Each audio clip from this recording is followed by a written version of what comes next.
Thor! Blame me! Me!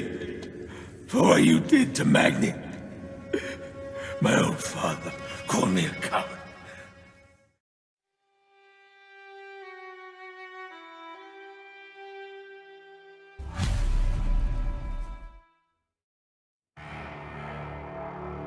A sibling rivalry is never an unusual occurrence between two brothers, especially when one child is favored more than the other by a parent. This was certainly the case with the two sons of Thor, Magni and Modi.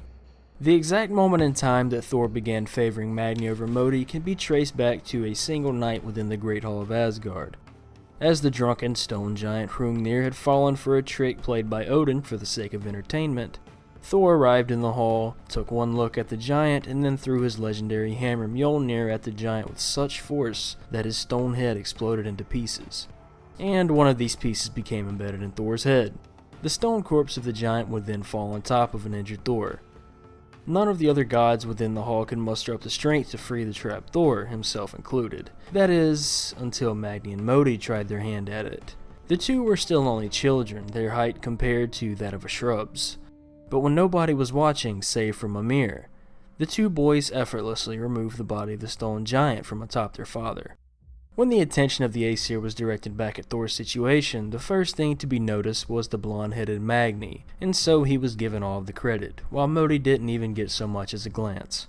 This left Modi in a state of jealousy and bitterness, but more importantly, he was forced into the shadow of Magni, where he would always remain for the foreseeable future.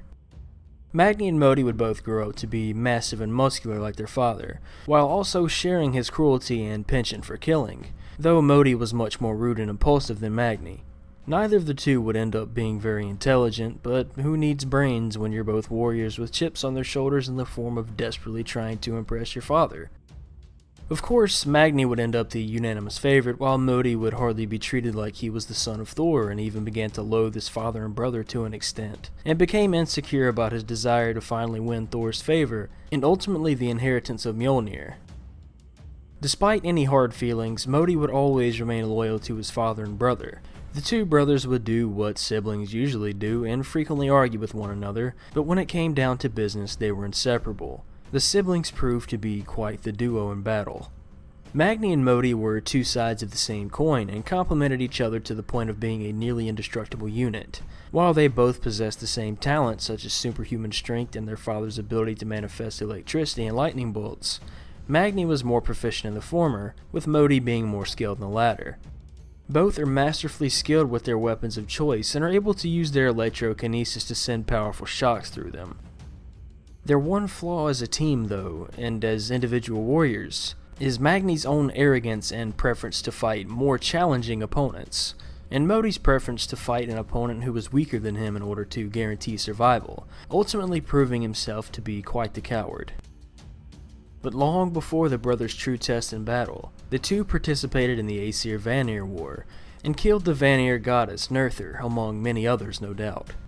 As the years went by, Magni and Modi both continued to try and impress Thor, with Modi's efforts being completely in vain as Magni was already the clear successor to Thor's hammer. But perhaps the biggest chance to tip the odds in his favor and prove himself was soon to come for Modi.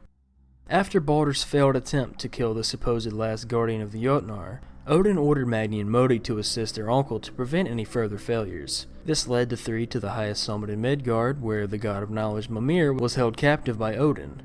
This attempt at discovering the location of the escaped suspected guardian proved to be fruitless, so the two brothers split up from their uncle and continued the search on their own. Thankfully, it didn't take them very long to get an idea of where they needed to investigate, after a massive disturbance in the frozen plains gained their attention. What would soon come to be was the ultimate chance for Magni and Modi to finally prove themselves and to find out who the true successor of their father's legendary weapon would be.